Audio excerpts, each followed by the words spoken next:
The following podcast is being brought to you by the Defy Life Podcast Network.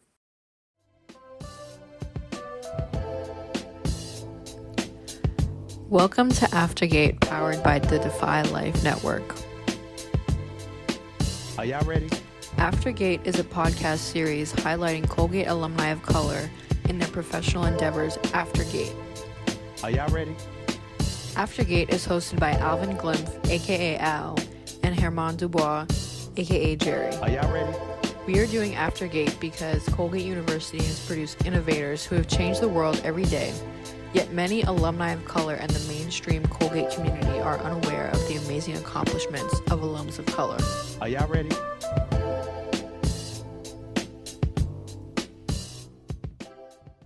Welcome back to Aftergate Season 3.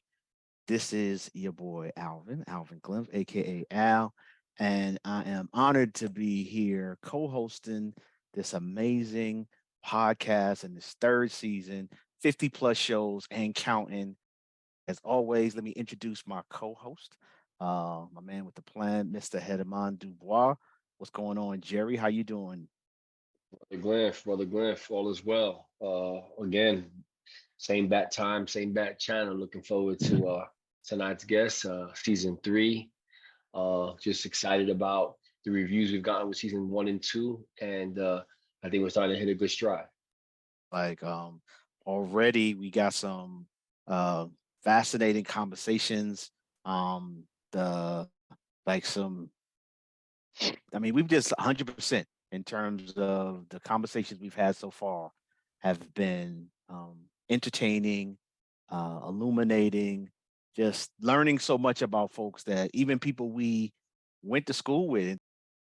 So Absolutely, and the fact that we still don't know how big this can get, because I remember in season 1 we talked about, I'm not sure if there'd be an interest, not sure the direction in which we would go, and to see how far we've come, and to know that it's only getting bigger and better. We have our reach. It'd be interesting if we had an infograph and talked about around the country. Let's say all the cities we've hit that we've got alumni of color at, or cities around the world, countries in the world.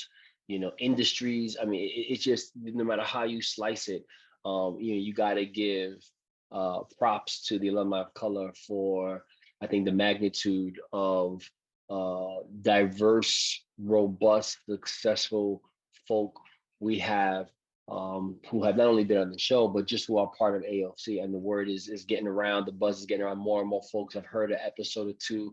That's always nice. And I think that, people are wanting to hear the story. And I think that speaks for itself. And so every guest is a headbanger. Every guest is like, okay, wow, like I look forward to being impressed. I look forward to being able to say, hey, yes, that's right. I said AOC. I know that person, so little ego involved, little ego. before we invite our guests in, I will say this.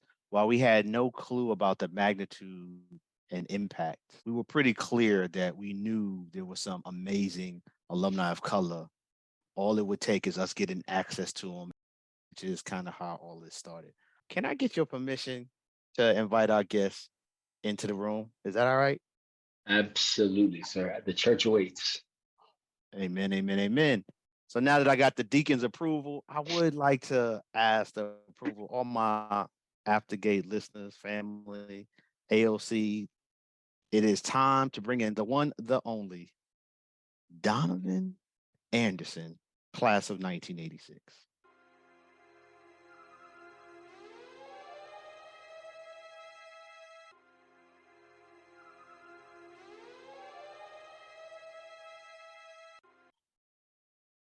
Thank you. Thank you for inviting me. And I've listened to your programs, and I'm learning a lot, even by folks who are in my class. That I'm like, oh, I didn't know that. And I was on campus at the same time with them. And thank you for the work that you both are doing in highlighting the alumni of color. Who would have thought? And I'm hoping that the current students will benefit from this, to realize that you can do it. So I will say you have been a consistent supporter of the podcast from your initial introduction. You are definitely one of the alums who, as we talk about getting some really positive response in the concept and the content, getting good energy back from people. So appreciate that. And to all the other alums who are in that group, I always like to give some context of for some of our guests. Do we know this guy? How do we know this person? Where's the history involved? So that they can, okay, these are people who know each other, or these are brand new as they're hearing them, right? So this is a case where we do know each other before tonight. And I always try to go through the memory bank and be like, where was the first time? And I can't pinpoint exactly, because while we are alums of the same institution, you're also a good friend of my brother's. So I'm trying to remember, did I meet him through AOC? Or was this Darren Glimp's little brother story? No, I had met you through AOC. So we had met before. Okay. And then, as you know, I live in Washington, D.C. And I went to a cookout on for Memorial Day weekend. And of course, because I just so love Colgate. Yes. Of course, I went to a cookout and I'm wearing a Colgate shirt. And your brother happened to be at the cookout. And he was like, oh, you went to Colgate? And because my brother went to Colgate. And so when he told me his brother's name, I said, I know him, of course, because, yeah, I said, I know him. And so you actually made my relationship with your brother even that much closer, because we had a connection. So he's currently in one of my group of friends I was hanging with. But just the fact that I went to that cookout wearing that Colgate shirt, he saw it, he was excited. And then I knew you, and then it just made our relationship that much better. And so we remain good friends, even very good friends. You two have helped me and his relationship become better, because in many ways you validate, because he has respect and likes you as a friend. So when you come back and talk about Colgate or even his podcast, like, I think you validate. It's like one thing to have a little brother say, yeah, I'm doing this little podcast. And he's like, yeah, all right, whatever. Hey, Donovan said. Yes, I talked to him a lot about your podcast, and he was like, I didn't know. So yeah, he's excited about the work that you do, and so I'm glad for that. Yes. Good. So let's get a sense of the context of where you come from, what your life was before Colgate. Where did you grow up? What do you remember about that time, so that our listeners can get a sense of life for you before you get on campus? Well, I was born in Jamaica, and I lived in Jamaica for the first 13 years of my life. And I moved to New York City in '86. Started middle school, went to high school, and also went to high school in Brooklyn, in Brooklyn, New York. I went to Clara Barton High School, and I was one of the second graduates from Clara Barton High School who actually went to Colgate. With myself and Nancy Rodriguez, that we went to Colgate in '86. And how did I get to Colgate? So that's where I was from. And I went to Colgate, 6 years removed from Jamaica. And Wow. And it's like, I had no idea what Colgate was, but I did fairly well in high school because I was tracked, and I went to a public high school, Clara Barton High School, but I was tracked all through high school. And so my guidance counselor asked me, okay, so where do you want to go to college, or what are you looking for in colleges? And I said, well, a small college in New York, not too far from home. And so he came up with Colgate, Hamilton, Hobart, and and I was 6 years removed from Jamaica. I lived in New York. Who thought New York was so large? And I had no clue that Colgate, Hamilton, New York was 5.5 hours away to New York. And it was like, oh my God, I didn't realize that New York State was that large because I was so young and I said before, 6 years removed from Jamaica. So it was just, that's how I end up going to Colgate. And I always told folks that Colgate wasn't my first choice. I want to go to Harvard. No, I'm sorry, not Harvard. Hobart. That's the school I wanted to go to. And that was my first choice. But I always told folks that Colgate recruited me, although I was not an athlete. All the other schools accepted me, but I was actively recruited by Colgate. And it wasn't most all the schools offered the same financially package, but Colgate recruited me. They made me feel like I want you to come. And so they did everything possible to welcome me onto the campus. And so I went and never regretted the decision that I made. Give us a little context of what the transition to Colgate was like. You know, some people reference the academics, the social, the cultural. You mentioned how for the first time realized how big New York State was. Where in Brooklyn were you from? You know, what was happening politically in the world at that time? You leave Brooklyn, you're coming up to upstate New York. What was happening in current events? No, I lived in East New York, and this was in the 80s. So this was the time of the Reagan administration. Hello. So that was an interesting time. I remember when he was shot, I was actually in high school.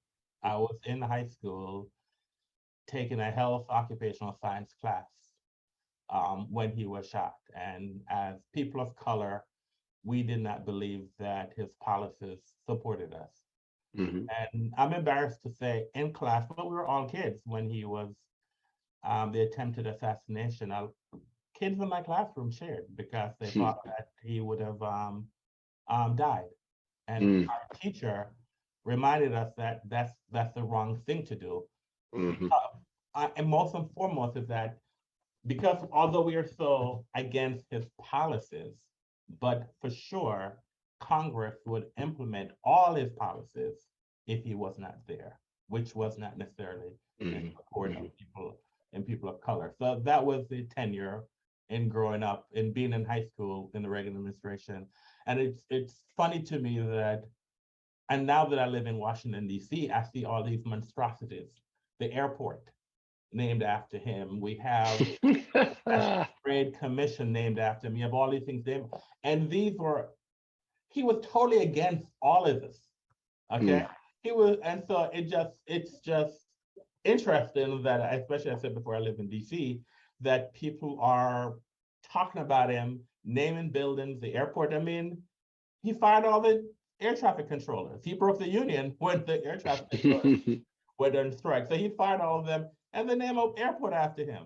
Right. We have a major building, the International Trade Commission. He was against those type of policies, and we name a building, this monstrosity, after him. So it's just funny that growing up, in the 80s when he was president and his policies, and now still live in DC and seeing all these buildings that are being named after him, and I'm saying that's not what he stood for. But I digress. But I appreciate you naming that.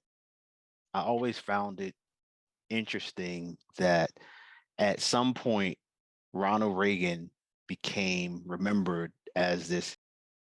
When he was president, while I was younger, my uncles, I could remember them discussing him and how his policies were affecting their lives. And I don't remember him because of that as a good president. The American way. True indeed. True indeed. So that was what was going on in our lives, at least high school, in the early 80s when we came to Colgate. Those were what was going on for us. Gotcha. Did you feel that any of that impacted sort of like specifically policies on campus, or was there attention on campus? Were you in tune with that enough? Because I think about going to Colgate and just dealing so much with a culture shock that it's almost like the political scene became secondary, became the backdrop. It wasn't until I got into my upper years that I began to make the connection, understanding the class system, understanding political viewpoints, and how it fit in concept with Colgate. No, I didn't see the politics. I mean, there are many other things that was going on. I mean, Colgate is another world, at least at that time, that the whole world could come to an end. If it didn't impact that little section of town, we would have no clue because it's self-contained. So it's like you're shut out from the world. And remember, it's the early '80s, so we didn't have all the technology that you currently have. I mean, we were not as plugged in as folks were, as folks currently are. So we had other issues that we dealt with, and for me, coming to Colgate, it was like, oh my God! It was I told people I saw a cow crossing sign, which I've never seen before. It was just, and I made a decision early on that at least as there's not many people like myself there. And so therefore, and I never, because I came from Jamaica. Jamaica is 99 or 98% significantly population of color. I know who I am. And I went to all Black or all Hispanic, all Black high school, intermediate school and high school. And so the first time I actually interacted with white folks outside of my teachers in high school was when I went to Colgate. And so I had to make a choice that, okay, these are foreign people that I've never been before. And these are people that I have to learn now how to live with. And that was because that was my first time of living and interacting day to day with white folks. And that was I made a decision that I'm gonna put my foot out there to figure out how to do it. I had my friends who my two closest friends at the time and still remain that way, John Eng, Asian, and Richard Rivera, Hispanic. I thought he was Black, because when I first met him, he had a huge afro, dark skin. So, but they remained at like freshman year, and today we're still very close. They had my back, so therefore, I felt comfortable to go put my foot out there to see what's being offered in the larger society of Colgate. So just to back up a little bit, were you a scholar student? Did you have to come up to still, okay. Yeah, when I applied to Colgate, after I applied to Colgate, I found out that I was economically and educationally disadvantaged. They told me that I was poor. I didn't know that I was poor, but I guess Colgate said I was poor. I accepted. Yes, I belong to the Scholars Program, which actually was very good. I mean, it helped us because we spent the summer there, and I tell people Hamilton, New York is wonderful during the summer. Yes, it is. It is wonderful during the summer. If you ever spend a 4th of July there if you want to experience 4th of July, small town, Hamilton, New York is a great place to be. But the third year or so of us who were there for the summer, it built a great community. And I mean, I guess we were fooled. We were very comfortable during the summer, very comfortable because everyone was friendly, was not a lot of people there, and we bonded. We bonded during the summer, but that helped us a lot when we came, once school started at the beginning of the semester. And it was also the 2 credits, the additional credits that we earned in the summer made life also easier for me towards graduation because I could rely that I was on top of ahead of it. So that was good. That was a good experience this summer to prepare us. Well, their attempt to prepare us for the fall. The summer, where was residence for the summer? It was always interesting to hear the different places that they attempted to place scholars. That was over 40 2 years ago. I don't remember Okay, what fair dorm, enough. what dorms to live. I don't remember. I know where I stayed on once I got there, but I don't remember where we stayed.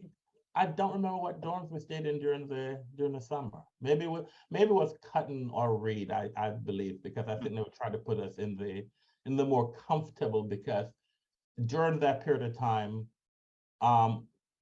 well, Cutton, they've now changed the name to 123 Broad Street, and Bryan Complex. I think those were the best dorms. So I believe that's where they put us. I believe, but I don't quote me on that though. So where did you live your 4 years? My 4 years, my first year I lived in East Stillman, and it was a specialty dorm. So it was called Dewey Newman. And now I don't remember what Dewey Newman was what the purpose, but it was a specialty dorm. But one of the beauty of being in Dewey Newman, because and we had different programs and activities, international activities, but if we lived in Dewey Newman, we did not have to eat in the student union. So we had the pleasure of eating in the Bryan Complex. So I missed all the excitement that occurred. And I'm not sure if you've spoken to 86s or all the folks who had to eat in the student union, because that's a big melting pot. You have to walk down Cardiac Hill to go to, they allegedly had food fights. So I missed all of those. They had some food fights at the student union, but I missed all of that because I lived in Dewey Newman freshman year, so therefore I did not have to experience that. And living there, I was able to dorm. We did ballroom dances, so I was taught how to do ballroom dancing through my freshman dorm, and some other activities that I was able to participate in freshman year, which if I was in another dorm, I would not be able to experience that. How about second year and third year and fourth year? Second year, I stayed in East Stillman, so I had a single. And then third year, I believe I moved to the Bryan Complex, and then just one and then senior year, I went in a study group, and I also stayed in Bryan. And junior and senior year, I went in a study group junior year, and end up staying in Bryan, and senior year I end up staying in Bryan, in Cutton also, in Cutton for senior year. Where was the study group? I went to, it's a sociology anthropology study group. So I went to the former Yugoslavia. Oh, wow. And one of the reasons I went to the country, the former Yugoslavia now, because I'm like, okay, that's a place that I would never pay my money to go. But it was one of the most thrilling experiences I've had at Colgate. Colgate offers study groups, and I think that everyone should give themselves an opportunity to partake in a study group, because you're learning about different cultures, different people, and you can bring that back to Colgate. And it's also, it was a good break from Colgate also, but it was wonderful to go to a country that, and I know I've been to places in that country that a Black person had never been before. And walking around, kids were keeping their safe distance. Some people came up to me and was trying to figure out why my skin was dark.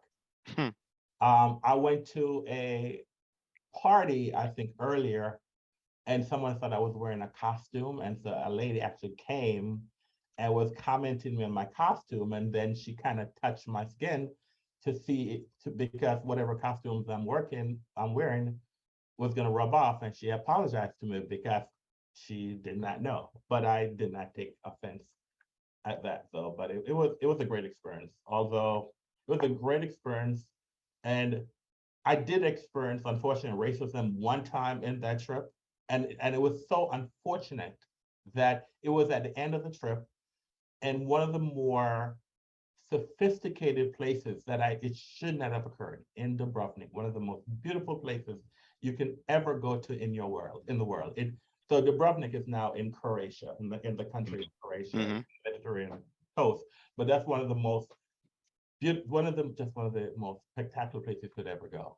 And what Colgate did is that throughout the if we're staying at a location more than 10 days, we would stay at a home, and if we're shorter duration of time, we would stay in hotels.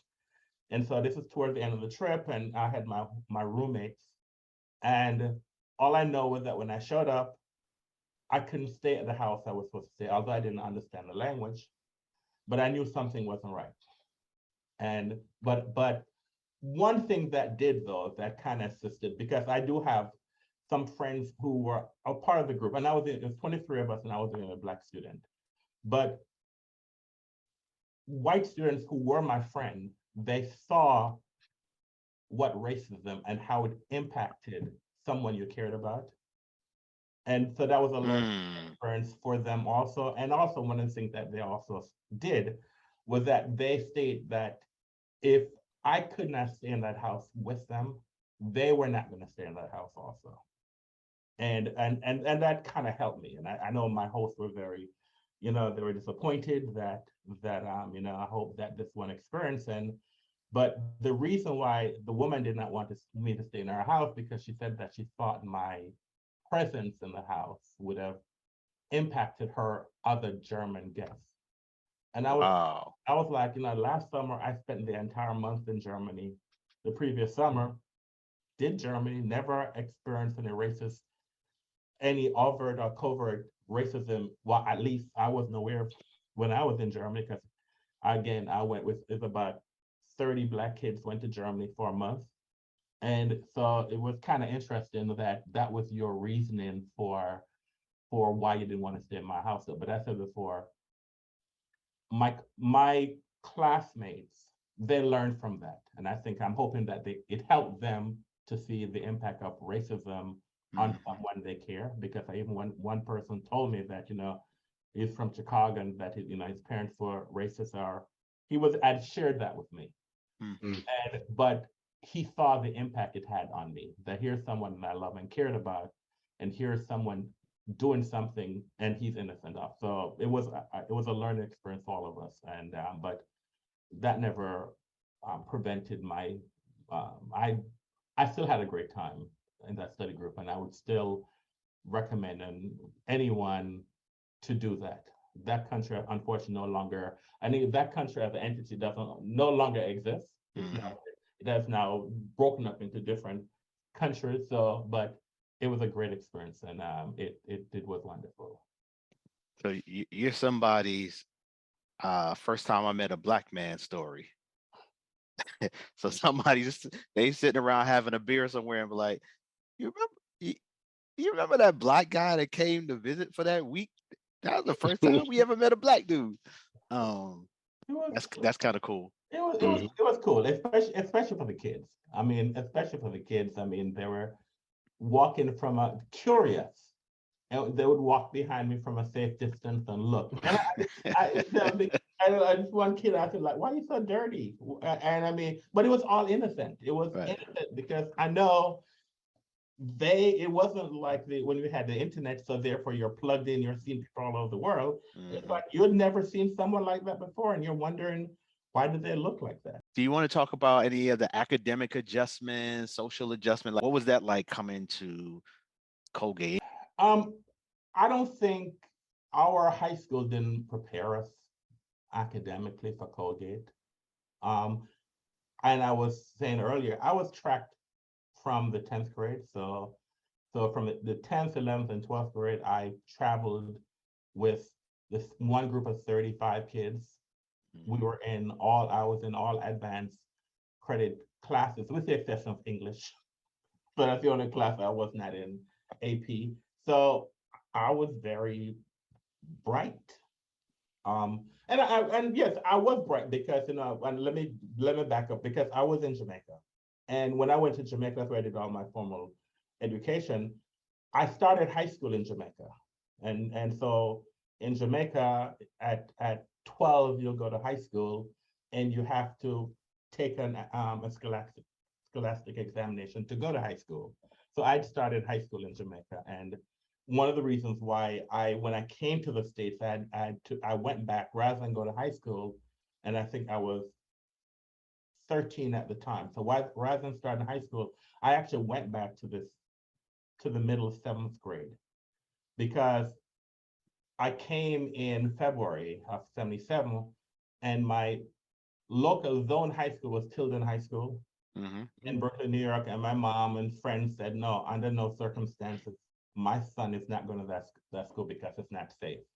And so because she didn't want to send me to the high school and didn't know where, she ended up enrolling me in a intermediate school back in the 7th grade based on my age. But I that adjustment though was good for me, because it was a new country, a new culture. And I'm not sure if I would be the person I am today if I'd gone to high school rather than spending 2 years, a year and a half in middle school, where the work was repetitive because I'd done that already in Jamaica, but it was also giving me an opportunity to get used to the culture. Yeah. But coming to Colgate though, that was another. I was not prepared because we based going to an inner city high school and going to an inner city high school and also being tracked. It still doesn't prepare you for the academic rigor that Colgate offers. It doesn't. And my freshman year, I went to Colgate as a pre-med major. That only lasted one semester. Wow, at least you got through a semester. And it lasted one semester. And after I got my grades from the first semester, I think part of it is that I had bio in the old Olin Hall. And had Professor Novak, who is at 8:30 class in the morning. Second mistake. Who turned off the lights and put the overhead projection at 8:30 in the morning. So after my first semester, it wasn't a good, and it was like, you know what? I saw grades I'd never seen before, and it took me 25 years to thank Nacia Giles. Okay?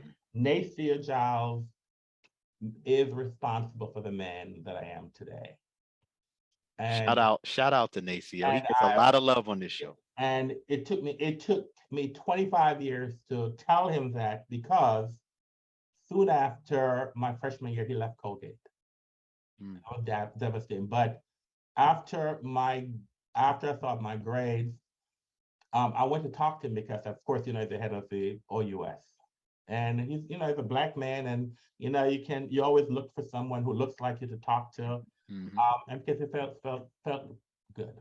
And went to talk to him about my grades and stuff, and I don't think I can do this pre-med thing anymore. And he said, so what is it you like doing? We went through things I like doing, and he said, well, why don't you go to law school? I never thought about it before. I didn't know. He said, go to law school.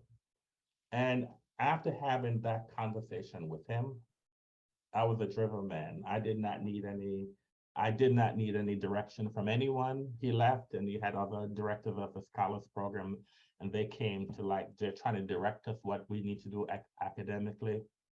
But I was self-directed based on my conversation with Nacia Giles. And 30 years later, I'm still a lawyer, still enjoying the work that I do.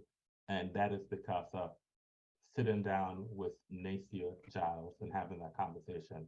And one of the things that I told Colgate, having people who look like us, who we can sit and talk to, who we're comfortable in talking to, who will understand our pain, it helps us a lot. It is significant. And I've said to them, I know that you Colgate as an institution have done a great job in recruiting faculty of color, but you have not done a good job in allowing them to feel comfortable and maintaining them.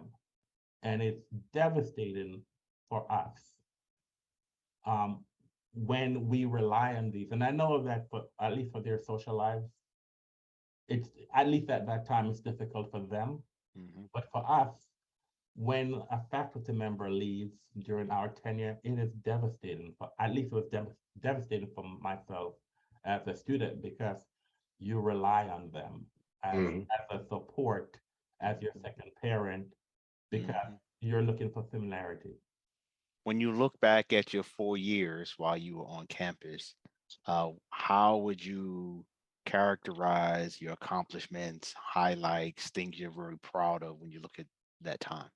Well, one of the things that I've done, I did non-traditional things as far as students of color. First year I started, I actively participated in the Black Student Union. I was an officer.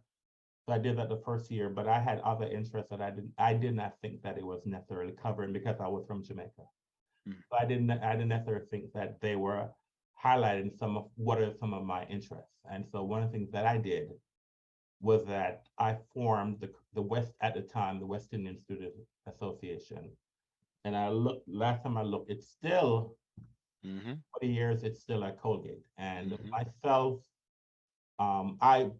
because I'm Jamaican, I wanted to do this Jamaican Student Association. There were a lot of Jamaican. You're not even paying attention to some of the other Caribbean islands. Let's Don't just matter. call It don't matter. Just call it the Jamaican Student Association, and y'all just get behind me. That's what I wanted to do. And one of my good friends at the time, the late Kester Loney, he was he came in as 86, but he graduated as 87. And I think he died in about 91 in a tragic car accident.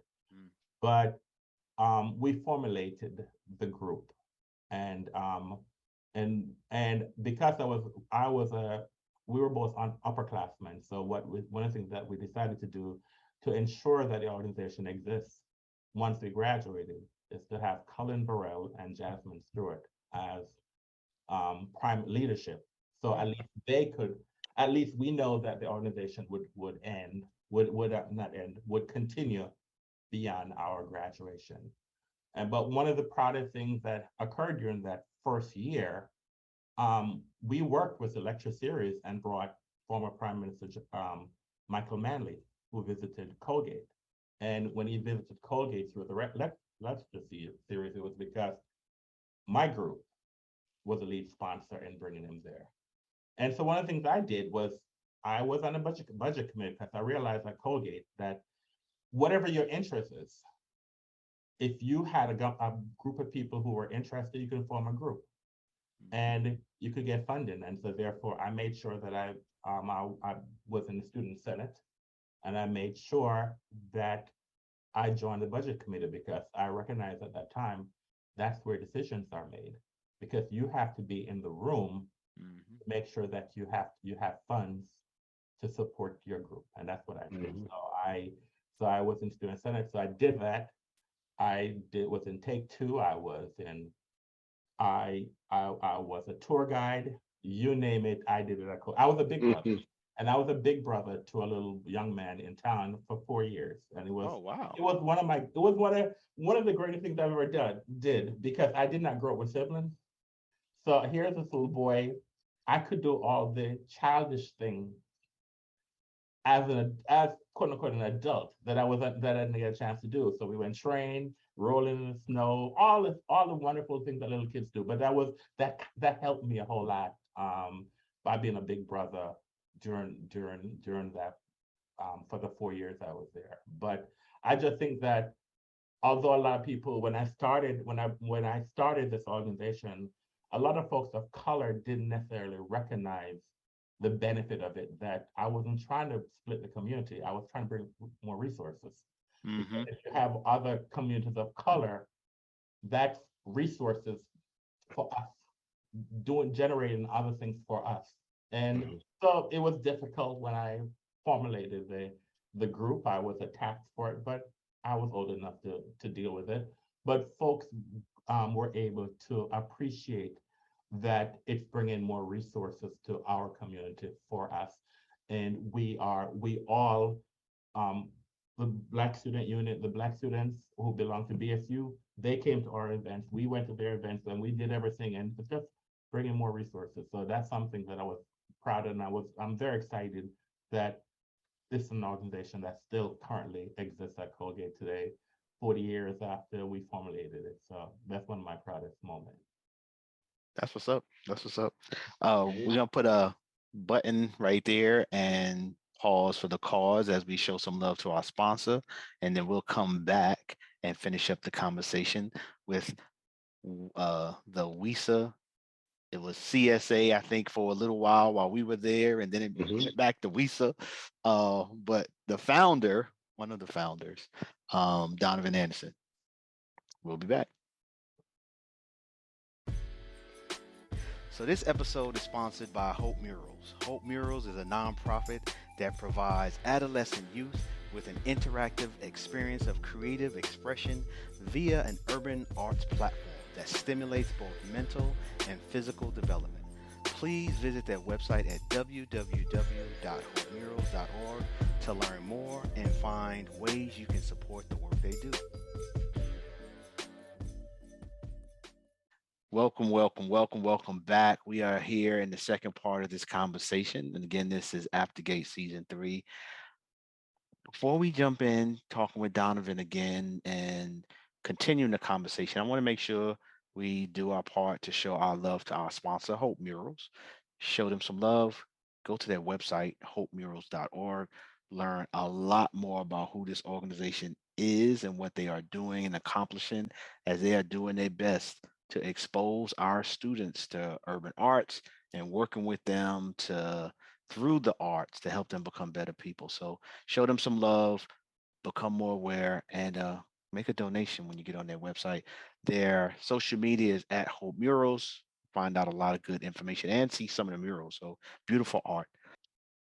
Also want to show some love to our network, the Defy Life Network. Is www.go-defylife.com. Check them out. That's defylife.com. A lot of interesting, empowering content on that site. You can also check out their podcast hub, which is defylifepods.com.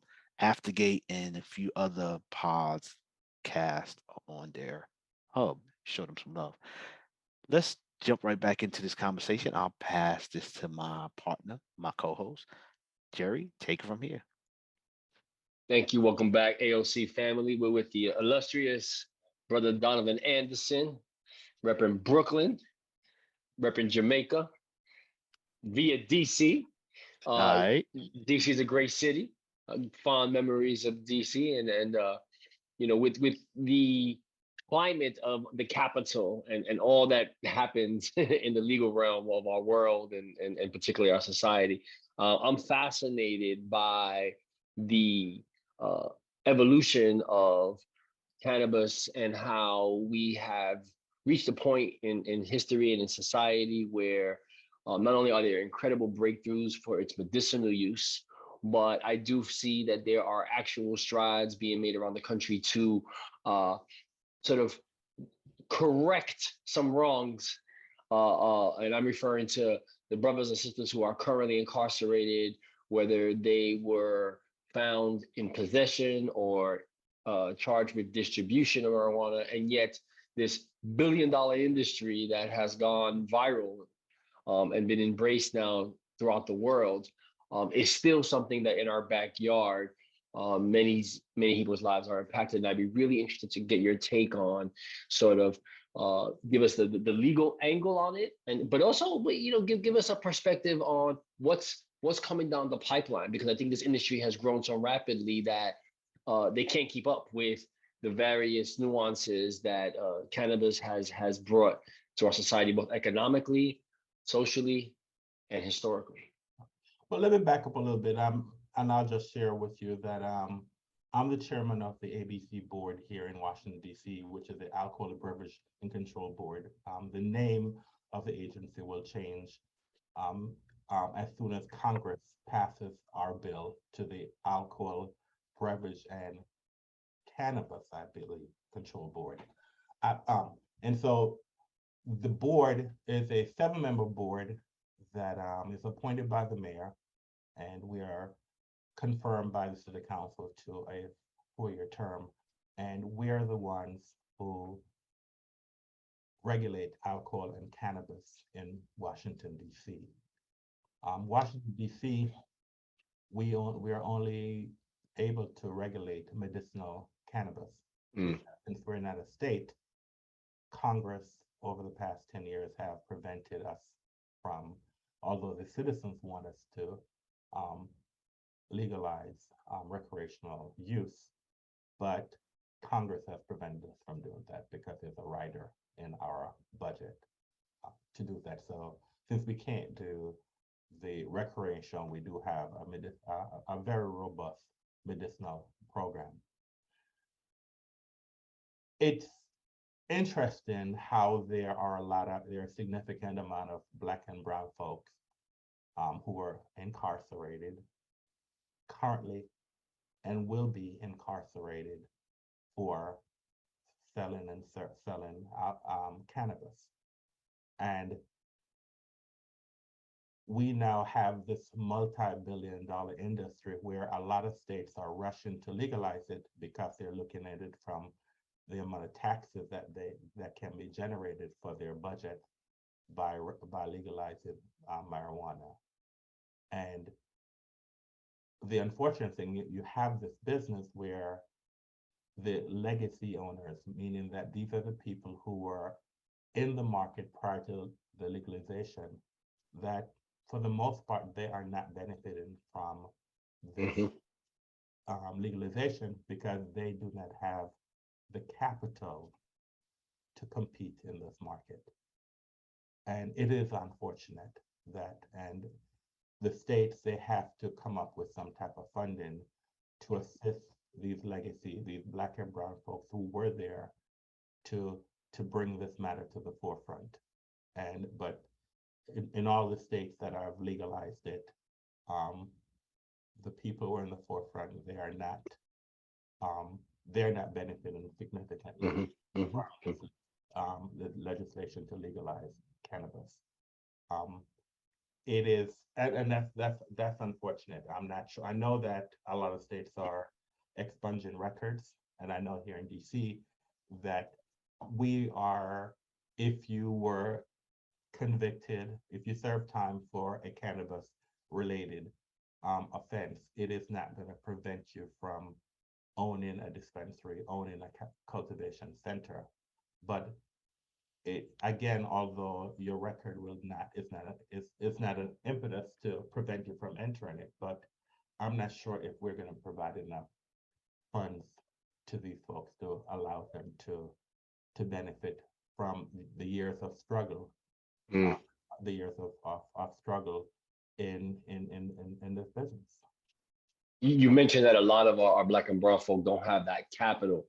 Can you give us a ballpark on what that would look like if one wanted to invest in establishing a dispensary or a cultivation property, as you mentioned? What numbers? Because I don't think a lot of folks really see the business infrastructure and what's necessary, what's needed. They see everyone sees like the potential benefits because of its magnitude. But what is a ballpark number, what it would take to get one off the ground? Well, I think part of the major problem, because cannabis is still a Schedule C drug, and so therefore it is a cash-based business. You cannot go to the government, to the bank, to get loans. So if you don't have the cash, if you do not have a significant amount of cash, we're probably talking about a couple of $1 million, to open a dispensary or a cultivation center, then you're unable to do that because you cannot go to the bank and get cash. You cannot legally access the banking system. And that is as people of color anyway, we're used to that because we can't go to the bank to say we have an ID and we want a loan. They're not going to, we don't benefit from that as people of color anyway. But but again, with this market, you cannot access it because if you touch the banking system, banks will, you cannot tell the bank what you're going to use the money for. And if they find out that this is what you're using the money for or to do banking, then they are going to cancel your account because they're afraid that they're going to lose their charter. So I don't know where it is in in the realm where Congress will pass the Safe Banking Act, which will allow you to access the banking system. But that is a major, and that's a major issue. That's a major issue because the lack of capital. And if you have capital, it's a cash base. Mm-hmm. Thing that you do is a cash base. You cannot put in the bank. So therefore, I know a lot of the dispensaries, you have a lot of robbery because people know that you have cash. So, yeah. That's deep. Mm-hmm. Mm-hmm. Wow. I'm curious. One last point of it. Do you see a lot? Do you see parallels to prohibition and how the government, I guess, finally gave in when they realized they couldn't stop moonshine, right? And it was like, well, let's tax this and benefit from this, and then you know these regulations and what have you.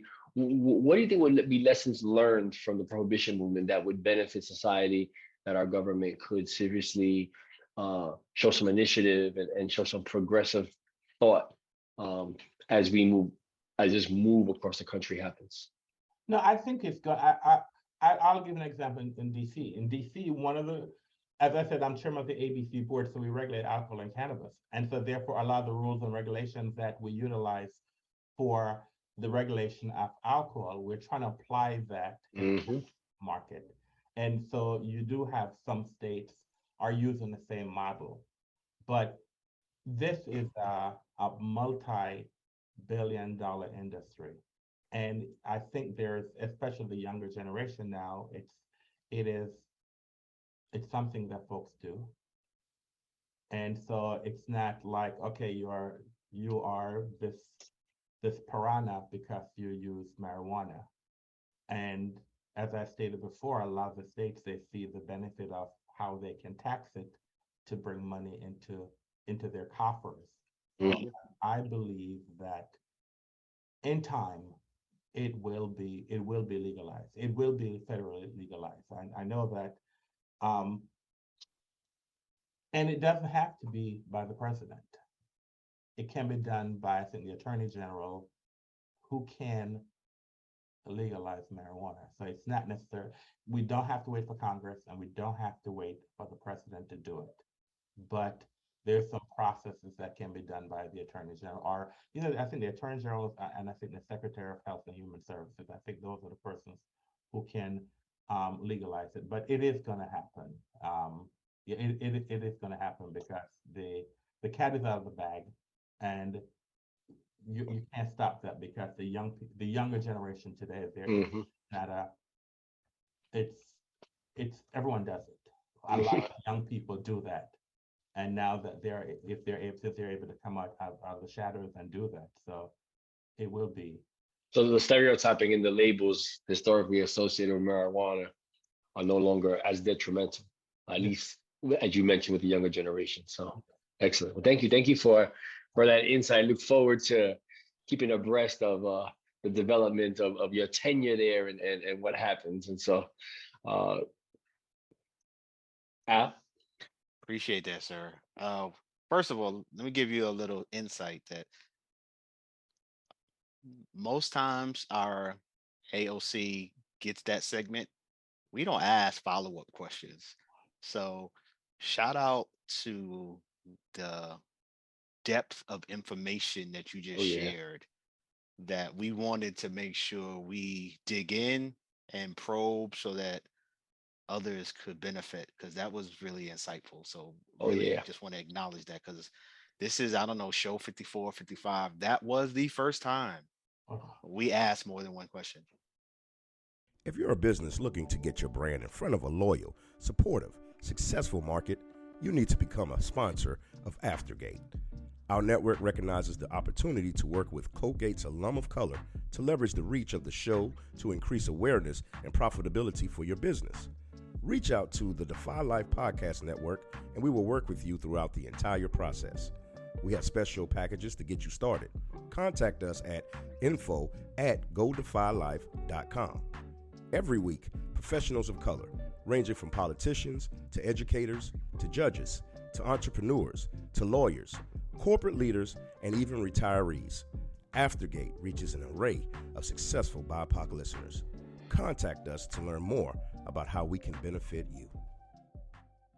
But I'd love for you to give us a sense of a path from post Colgate to now professionally. How did you get to be the man you are? Okay, I graduated from Colgate with a degree in political science, and then I went to Georgetown Law School, and it's going to a combination of going to Colgate and Georgetown. People like, oh, it's a different thing. You don't really recognize the value of your Colgate career until you go out, until you leave Colgate, and you're like, you tell people you go to Colgate, and it's like, oh, it automatically elevates what they think of you. Mm-hmm. And so a combination of Colgate and Georgetown, and then I'm somewhat elevated because people like think, oh, you went to these two fine institutions. But so I came to DC to go to Georgetown, and I stayed. And I worked for the schools. So I went to my first job was that I went to work for DC Public Schools as their lawyer. And I used to do some labor relations work.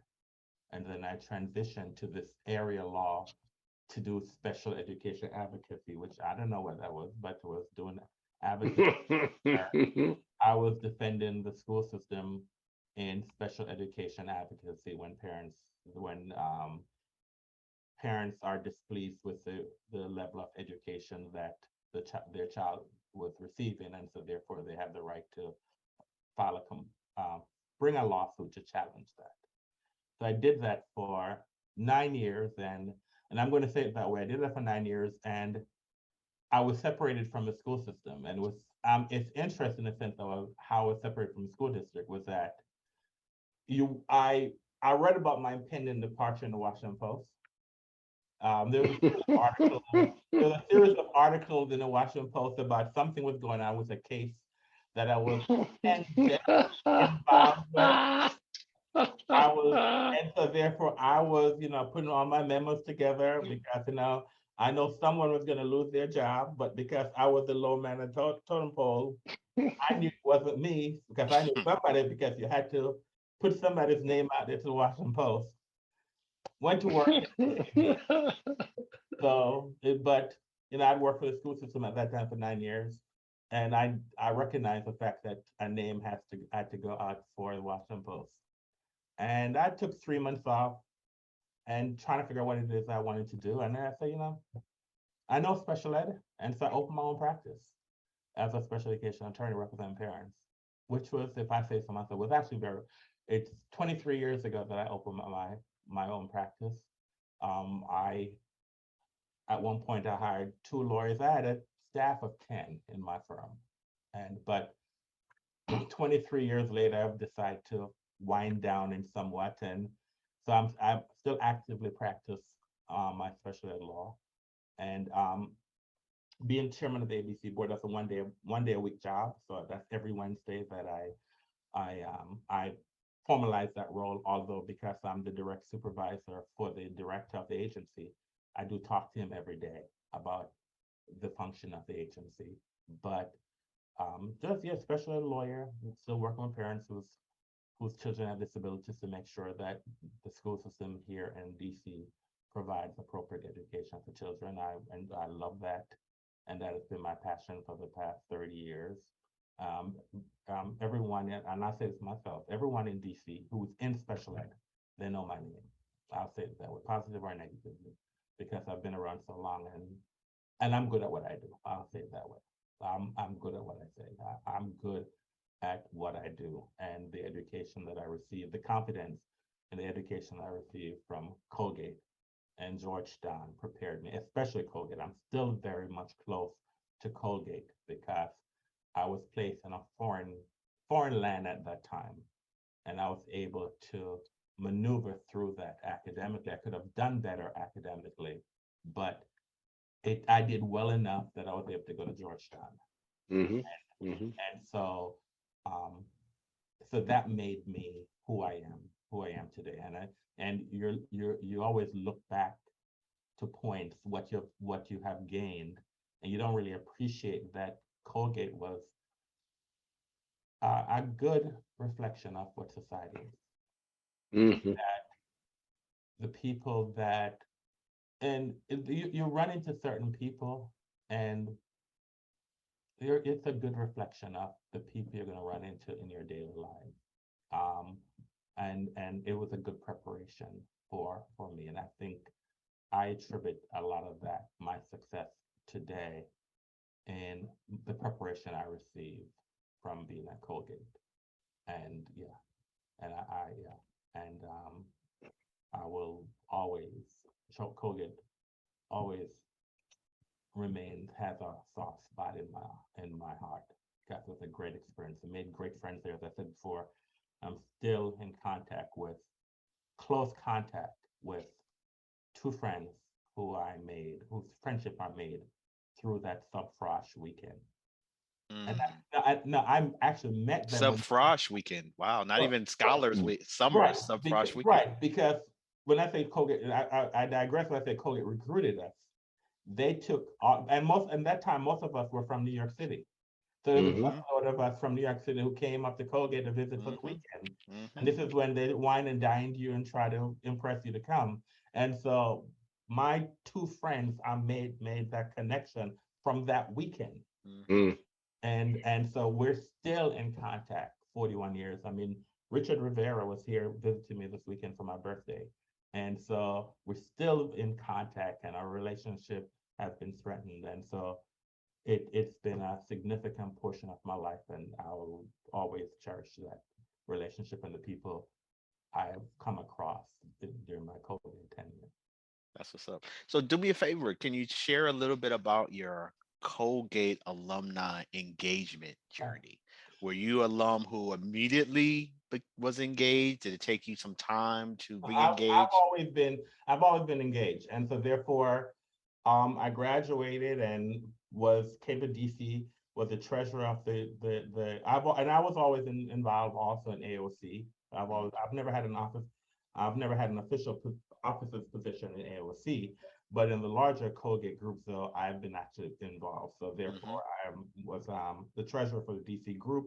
I was um, admissions. I did admissions, and I also was on the alumni board, all alumni corporation board of directors. So I was there from 97 to 2001, and so I've always been active in Colgate, and currently I have been the reunion chair for my class every year. So I am the chair for my reunion class, and because I'm trying to, it's not a lot of us in the class. I think a lot of us started off, but not a lot of us as people of color graduated. And what I'll say this, all my friends and all the folks who start off with, who did not make it in my year, it is not because they could not do it academically. It's because they were not able to overcome the other challenges. As we're 16 and 17 years old, and a lot of us at that time, were from New York City. The majority of us, at least in my year, were from New York City. So we're from a city, and you took us from a city and put us in just a very, very rural area, and you didn't provide us the other supports that we require as young people, adolescents who needed that type of support. And so the ones of us who did not make it, it's not because they couldn't do it academically, it's because they need more support, and Colgate did not provide that. But so I've always been active. I've always been connected to Colgate because I had a great time there, because I made a choice that if I'm only going to succeed here if I become actively involved in the community.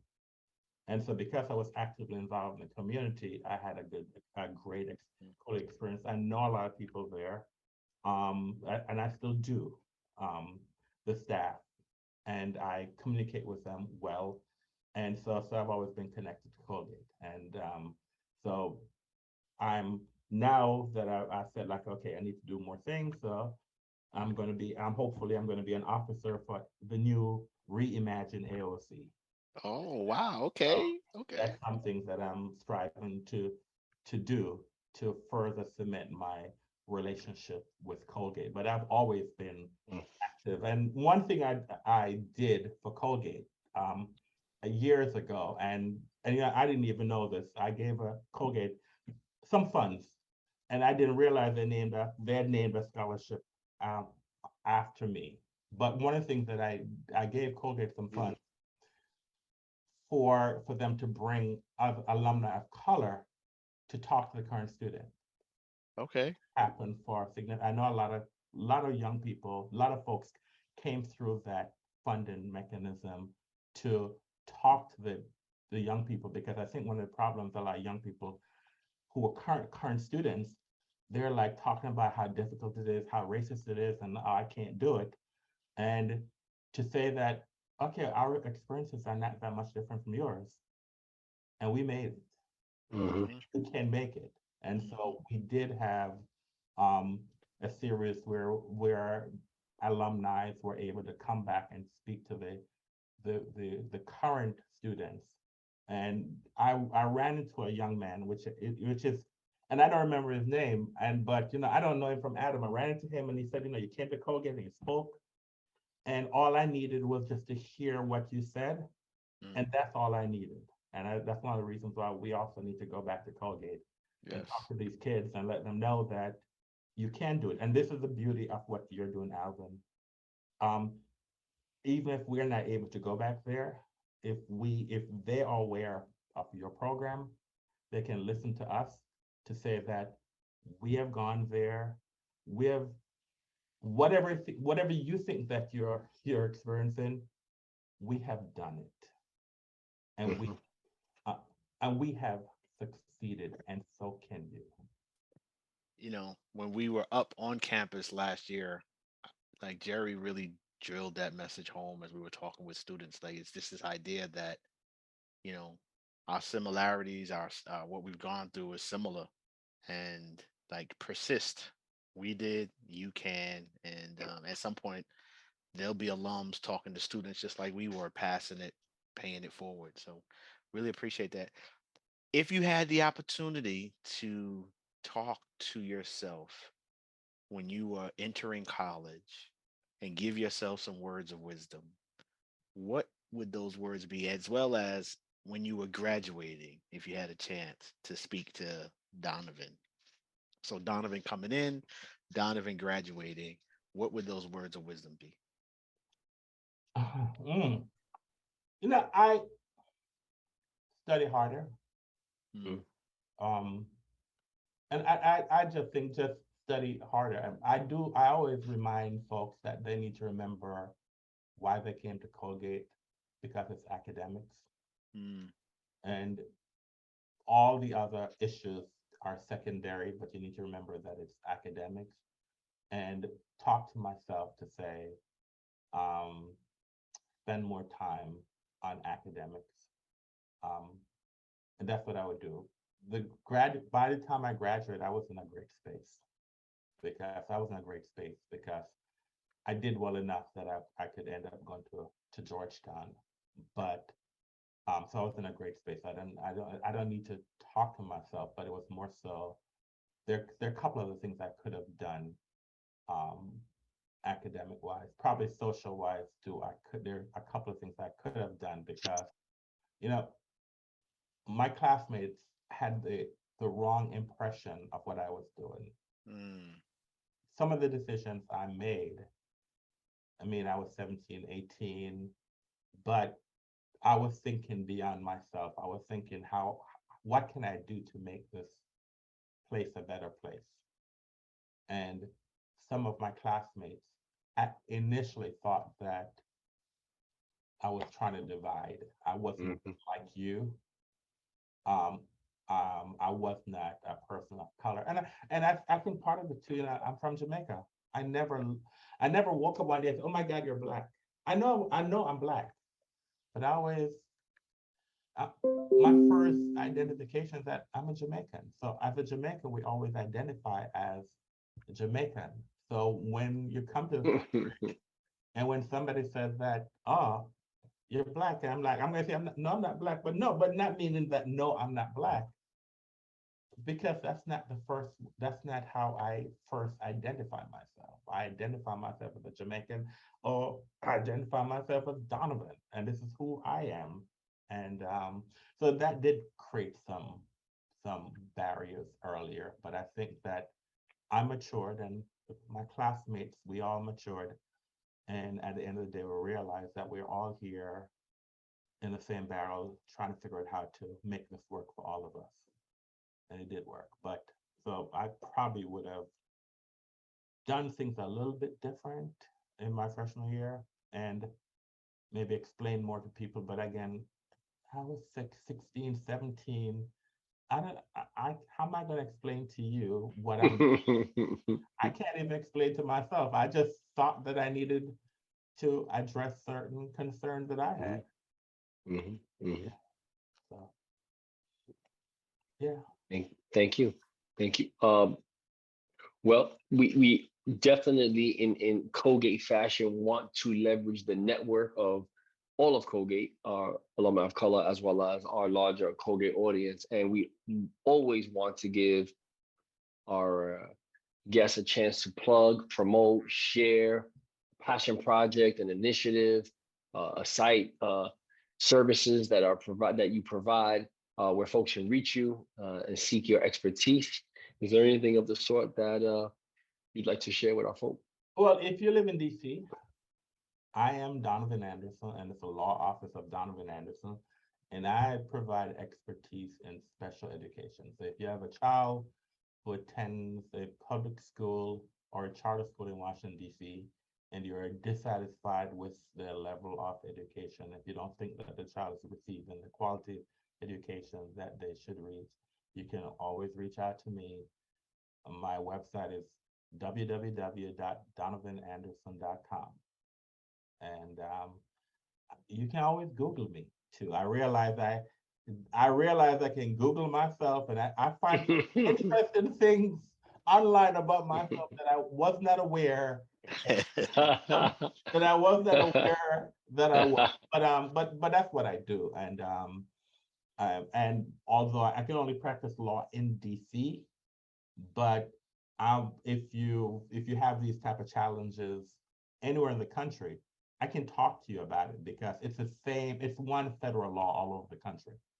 I might not know how your school district implemented certain policies, but if you have a child with special needs and you have some concerns, you can always reach out to me because it's the same law. So at least I can provide guidance to my alumni to say, these are questions. If you go to meeting, you can ask. This is what this means. And it's www.donovananderson.com. That's awesome. It is. Yeah. Much love. Appreciate that. Any last words before we jump off?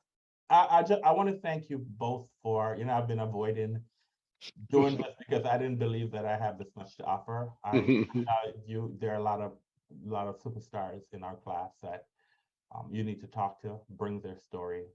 And but thank you for giving me an opportunity to talk about my love for Colgate.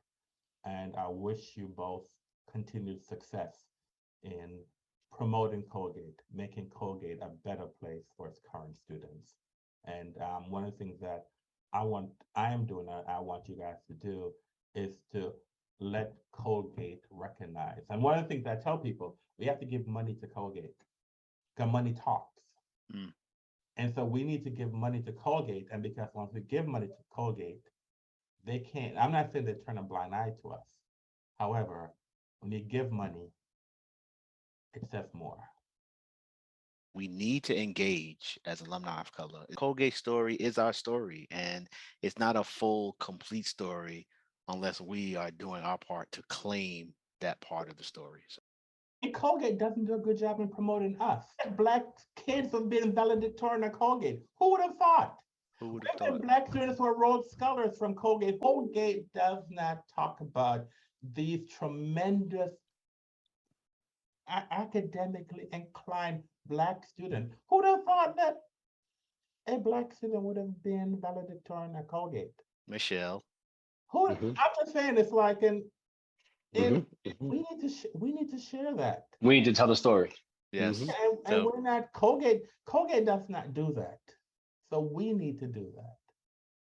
this has been Mhm. another episode of Aftergate Season 3. Thanks to our guests. Thanks to our listeners. As always, Aftergate is powered by the Life Network.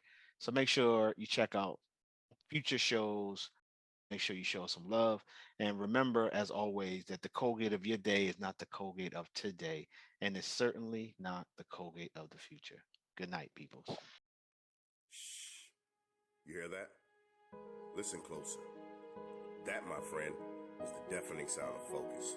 It drowns out all the useless noise that can clutter the moment. Naysayers don't exist. Haters? Smaters? The peanut gallery? Who's that? When you in your zone, all that noise and all that buzz is just elevator music. So, enjoy your journey, focus on your goal, and bask in the quiet roar that is progress. Because when it's your time to shoot that shot, spit that verse, or close that deal, the only voice that matters is yours. Defy life.